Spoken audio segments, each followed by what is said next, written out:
কিছু মানুষ আছে না, বলে সারাদিন কি করো। এই যে দেখো সারাদিন এই করি। সকালে আমি একটা ভিডিও পোস্ট করেছিলাম যেখানে আমি কাঁঠাল দানা আমি আর মা ছাড়াচ্ছিলাম। তা সেখানে তোমাদের আমি জিজ্ঞেস করেছিলাম যে আজকে কাঁঠাল দানা দিয়ে আমাদের বাড়িতে কি হবে। তা তোমরা অনেকেই কমেন্ট করেছো সেখানে যে কাঁঠাল দানা বাটা হবে। একদমই ঠিকই ধরেছো। ওর জন্য শিলনোড়া নামিয়ে নিয়েছি। মিক্সারেও হয় না তা না, কিন্তু মিক্সারের থেকে আমার মনে হয় শিলনোড়াতে আরো বেশি ভালো হয়। তা আমি কাঁঠাল দানা বাটবার জন্য দেখো এরকম সাইজের দুটো পেঁয়াজ নিয়ে নিয়েছি। এই পেঁয়াজটাকে আমি একটু কেটে নিচ্ছি। 2-3 টুকরো করলেই হয়ে যাবে, এর থেকে বেশি টুকরো করার প্রয়োজন নেই, কারণ যেহেতু শিলনোড়াতে বাটবো তাই 2-3 টুকরো করলেই হয়ে যাবে। এই পেঁয়াজটাকে কেটে নিলাম। আর এখানে এই দেখো কাঁঠাল দানা, এই কাঁঠাল দানাটাকে খোসা ছাড়িয়েছি। এই খোসাটা ছাড়াতে পারলেও ভালো হতো, কিন্তু কি বলতো সত্যি অনেক সময় সাপেক্ষ ব্যাপার, আমার কাছে অত সময় নেই, কিন্তু অনেকে এবার এই খোসাটাও ছাড়িয়ে নেয়। তা প্রথমে কাঁঠাল দানাটাকে আমি সেদ্ধ করে নিয়েছি। সেদ্ধ করে নিয়ে অল্প তেল দিয়ে তার মধ্যে এরকম 2টো শুকনো লঙ্কা ভেজেছি, আর 3-4টে এরকম কাঁচা লঙ্কাও ভেজে নিয়েছি।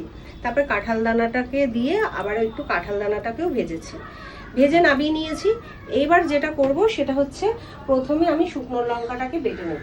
লঙ্কাটা না বেটে নিলে না পেঁয়াজ বাটলে স্লিপ করবে, তাই আগে শুকনো লঙ্কা কাঁচা লঙ্কা এগুলোকে বেটে নেব। আর অল্প একটু নুন দিয়েই বাটবো। যদিও কাঁঠাল দানার মধ্যে নুন দেওয়া আছে, নুন দিয়ে সেদ্ধ করা হয়েছে, অল্প নুন দিয়ে ভাজাও করা হয়েছে, তাই খুব সামান্য নুন দেবো, না হলে কিন্তু নুন কাটা হয়ে যাওয়ার ভয় থাকতে পারে। তারপরে চেক করে যদি নুন প্রয়োজন হয় দেবো, না হলে দেবো না। তা চলো প্রথমে শুকনো লঙ্কাটাকে বেটে নিই। আগে জানো তো মা না পুরো বাটাটাই শুকনো লঙ্কা দিয়েই করতো, কিন্তু এখন শুকনো লঙ্কা খেয়ে সহ্য করতে পারি না, তাই শুকনো লঙ্কা 1-2 দিয়ে বাকিটা কাঁচা লঙ্কা দিয়েই যা বাটাবুটি হয় সেগুলো তাই করি। তা শুকনো লঙ্কা দিয়ে করলে কিন্তু স্মেলটা খুব ভালো হয় জানো তো, কিন্তু ওই খেয়ে সহ্য করতে পারি না বলে আর করা হয় না। লঙ্কাটা সুন্দর করে বাটা হয়ে গেছে, এবার আমি পেঁয়াজটাকেও এইভাবেই বেটে নেব।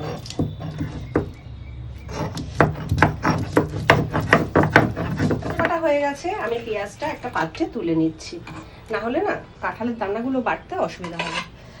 আর আমার তো আমি ঘেমে পুরো স্নান করে গেছি। এই ভ্যাপসা পচানি গরমটা এই সময় হবে, যেমন বৃষ্টি হচ্ছে তেমন গরম দিচ্ছে।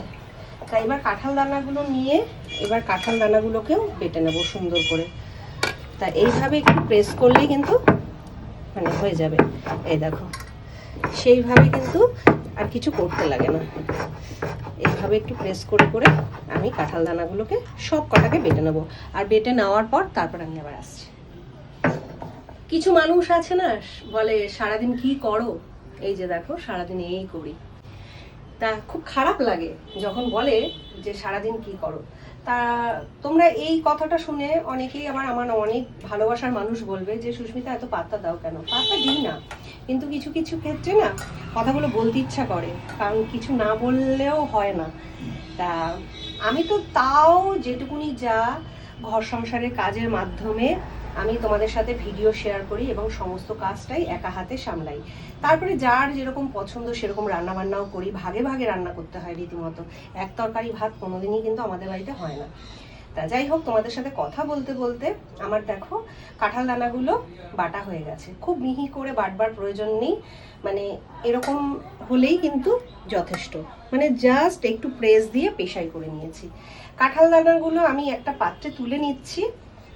পেঁয়াজ আর লঙ্কা দিয়ে যেটা বেটে রেখেছিলাম সেটাও দিয়ে দিচ্ছি। ভালো করে মেখে নেব, কাঁঠাল দানার সাথে এইভাবে খুব ভালো করে মেখে নেব। এটা শিলনোড়াতে একবার তোমরা আলতো হাতে করে নিতেও পারো, প্রেস করেও নিতে পারো, কিন্তু আমি হাত দিয়ে মাখাটা সুবিধা মনে করছি, তাই হাত দিয়ে মেখে নিচ্ছি।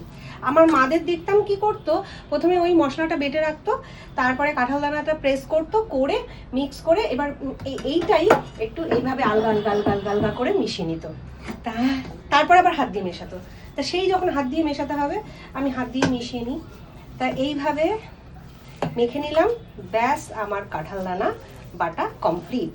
তবে আমি একটু চেক করব নুনটা, নুনটা ঠিকঠাক আছে কিনা। নুনটা যদি ঠিকঠাক না থাকে তাহলে একটু নুন দিয়ে আমি মাখাবো। আবার একটু নুন লাগবে, একটু নুন দিয়ে মাখাবো। তা যাই হোক, এই হচ্ছে কাঁঠাল দানা বাটার রেসিপি। তা তোমাদের কেমন লাগলো অবশ্যই কমেন্ট করে জানিও। আমাদের তো এটা ভীষণ পছন্দের একটা রেসিপি, মানে গরম ভাতের সাথে দারুণ খেতে লাগে, দারুণ। আর এই বাড়তে গিয়ে আমার গায়ে যত মানে শক্তি ছিল সব শক্তি ক্ষয় হয়ে গেছে।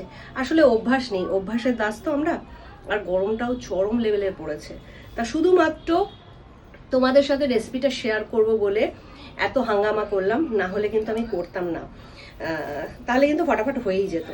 তা দেখো, স্টেপ বাই স্টেপ একটা ভিডিও দেখাতে গেলে কিন্তু সময় সাপেক্ষ ব্যাপার।